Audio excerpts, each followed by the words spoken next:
ஜீவவசனம் கூறுவோம், சகோதரரே சேர்ந்தே எக்காலம் ஊதுவோம். கர்த்தருடைய நாமம் மேன்மைப்படுத்தப்படுவதாக.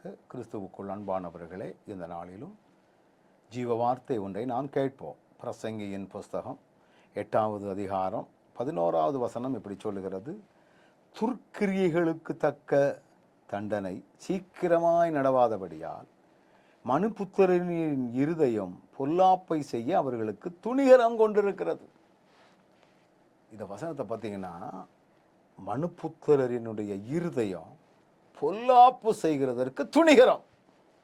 படுக்கையில் படுத்திருக்கும் பொழுதே யாரை எப்படி கெடுக்கலாம், யாரை எப்படி வீழ்த்தலாம், யாருக்கு எப்படி குழி தோண்டலாம், இப்படியெல்லாம் துர்க்கிரியைகளை செய்வதற்கு, பொல்லாப்பை செய்வதற்கு துணிகரம் கொண்டு செயல்படக்கூடிய மக்கள் இருக்கிறார்கள்.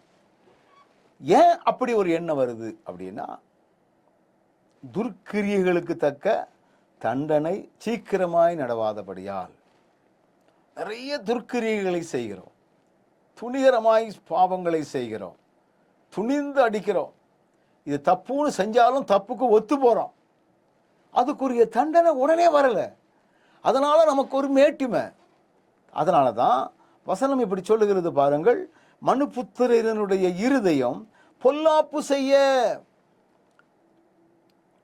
தவறு செய்தவர்களுக்கு உடனடி தண்டனை கிடைக்கும் என்றால் எல்லாரும் பயப்படுவார்கள்.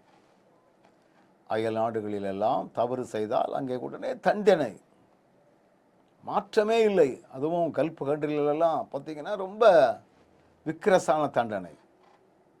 ஆனால் நாங்கள் அப்படி அல்ல. தண்டனைக்கு உரிய, தப்புக்குரிய தண்டனை உடனே கிடைக்க மாட்டேங்குது.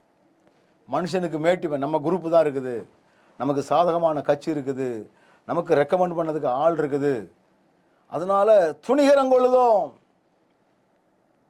அப்போ ஆண்டவர் இந்த வார்த்தையின் மூலமாய் நமக்கு உணர்த்துகிற காரியம் என்ன?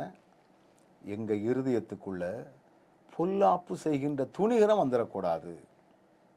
ஒரு நாள் வரும், அந்த நாள் நம்ம செய்யக்கூடிய துர்க்கிரியைகளுக்கு தக்க தண்டனை அனுபவிக்கக்கூடிய காலம், நாட்கள் என்பதை நாம் மறந்துவிடக்கூடாது.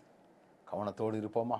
நல்ல ஆண்டவரே, எங்கள் உள்ளத்துக்குள்ள பொல்லாப்பு செய்கின்ற எண்ணங்கள் வராதபடி, துணிகரம் கொள்ளாதபடி காத்துக்கொள்ளும்.